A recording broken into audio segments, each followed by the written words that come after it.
Hey, Bucky Movie Buff back here to talk about AI doc, or how I became an apocalyptimist.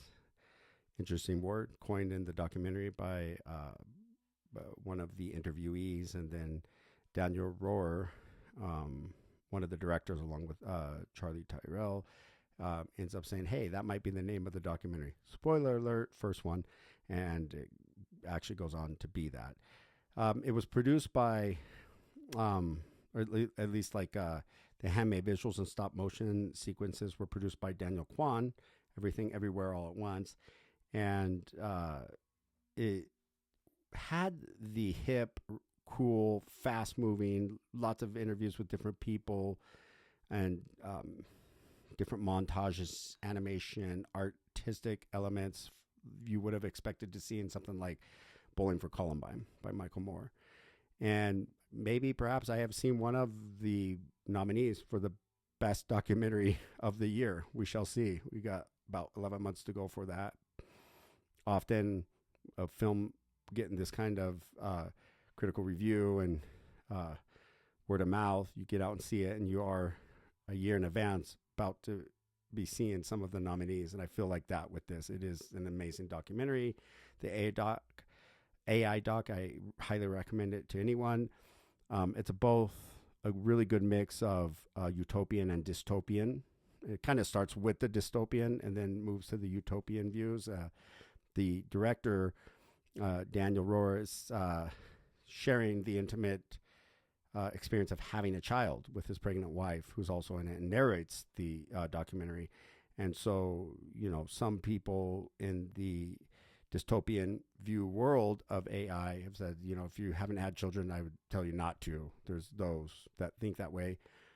As you can imagine, those with the utopian view, as much as they recognize it's a double-edged sword, say it's one of the most exciting times ever to be in our civilization and history of humanity, and definitely have a kid. And you get to the bigs, the CEOs of the major AGI pioneers and entrepreneurs like Sam Altman of OpenAI. He's interviewed, what's his name,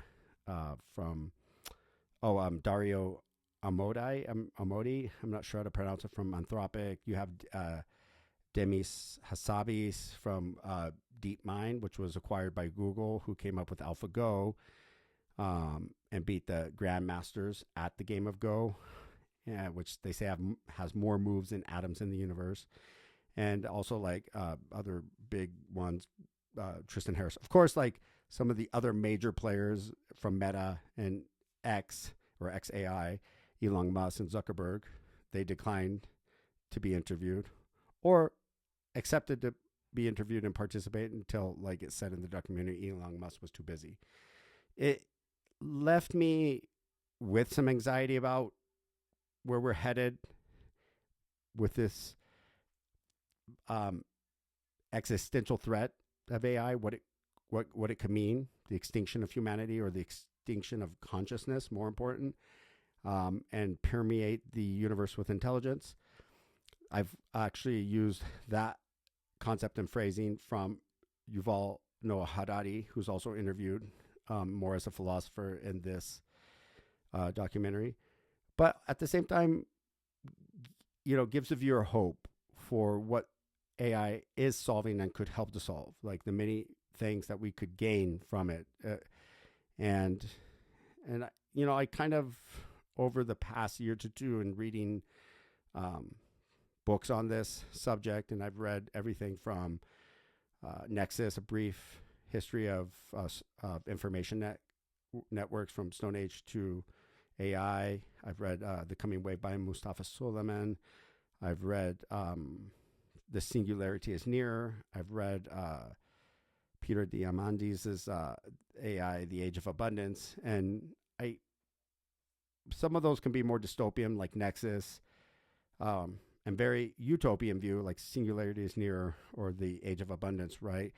But I kind of like the mix of both, looking at the risks as well as the benefits and that kind of balance. And that's more along the lines of The Coming Wave by Mustafa Suleiman. And I would say this documentary is somewhat like that, although a more urgent call to us as a community, humanity, civilization, and agents utilizing this technology. And we do have agency to not be apathetic and perhaps be more assertive, right?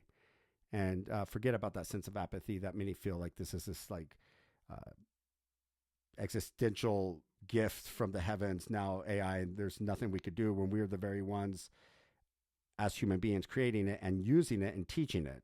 And all the more reason for us to have buy-in and agency in our communities, governments, locally, as well as statewide, nationally, and internationally, and coming to some accords with it. So then again, we shall see as the movie kind of leaves you with where we're headed, although it gives a nice QR code and, the AI doc get involved link if you would like to. And I'm going to check that out here soon because I just saw the movie tonight on its second weekend after opening weekend, and highly suggest it. Don't get to review too many documentaries on this channel, but this one is definitely well worth viewing and reviewing. So with that said, that's all, folks.